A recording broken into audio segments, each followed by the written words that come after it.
ഇന്നാണെങ്കിൽ നല്ല മഴയായിരുന്നു കേട്ടോ. ചുമ്മാ ഇൻസ്റ്റാഗ്രാം സ്ക്രോൾ ചെയ്യുന്ന സമയത്തായിരുന്നു കണ്ണൂർ സ്പെഷ്യൽ കൊള്ളിക്കച്ച് ഞാൻ കണ്ട. പിന്നെ ഞാൻ ഓർത്ത് വന്ന പിന്നെ കണ്ണൂരുകാരുടെ സ്പെഷ്യൽ തൃശ്ശൂരുകാരെ നമുക്കും ട്രൈ ചെയ്യാം. ഇൻഗ്രീഡിയൻസ് നോക്കിയപ്പോഴാണെങ്കിൽ മല്ലിയില നമ്മുടെ വീട്ടിലില്ല. പിന്നെ ഞാൻ ഇഷ്ടം കൂടി രാത്രി പോയി മല്ലിയിലെല്ലാം മേടിച്ചിട്ട് വന്ന് പിന്നെ അത് ഉണ്ടാക്കാനുള്ള തയ്യാറെടുപ്പിലാണ്. ഒരു മിക്സിന്റെ ജാറിൽ കുറച്ച് ഉപ്പും പഞ്ചസാര പുളിവെള്ളം ഈത്തപ്പഴം മല്ലിയില മുളക് പൊടി ഇതൊക്കെയാണ് ഞാൻ ഇട്ടിട്ടുണ്ടായിരുന്നു. ഞാൻ അടുക്കളയിൽ എന്താ ചെയ്യുന്നതെന്ന് അറിയാൻ ഇഷ്ടം ഒരു സമാധാനം ഉണ്ടല്ലോ കേട്ടോ. മദ്രസ ക്ലാസ്സിന് നേരെ വന്ന് എൻ്റെ അടുത്തേക്ക് വന്ന് നിൽക്കുന്നതാണ് ഈ കാണുന്നത്.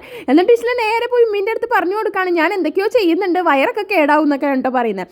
അങ്ങനെ ആ മിക്സിന്റെ ജാറിൽ ഇതെല്ലാം കൂടി ഒരു പേസ്റ്റ് ആക്കി ഇഷ്ടം ടേസ്റ്റ് ചെയ്തൊക്കെ ബിഷലിന് ഇഷ്ടമായില്ല കേട്ടോ. ഇനിയാണ് കേസ് ഇതിന്റെ മെയിൻ പാർട്ട്. നമ്മൾ നീളത്തിലുള്ള കൊള്ളി വറുത്തത് മസ്റ്റ് ആയിട്ട് എടുക്കാം. എന്നിട്ട് ഇതിന്റെ അകത്തോട്ട് നമ്മൾ ആക്കി വെച്ചേക്കുന്ന പുളിയുടെയും അതുപോലെ തന്നെ ഈത്തപ്പഴത്തിന്റെ ഒക്കെ മിക്സ് ഉണ്ടല്ലോ അത് ഇടണം. ഉമ്മി വന്നിട്ട് ചോദിക്കുന്നത് എന്താ ചോക്ലേറ്റ് മെൽറ്റ് ആക്കി വെച്ചേക്കുന്നതാണ്. ഇനി നമ്മൾ നല്ലപോലെ മിക്സ് ആക്കാട്ടോ.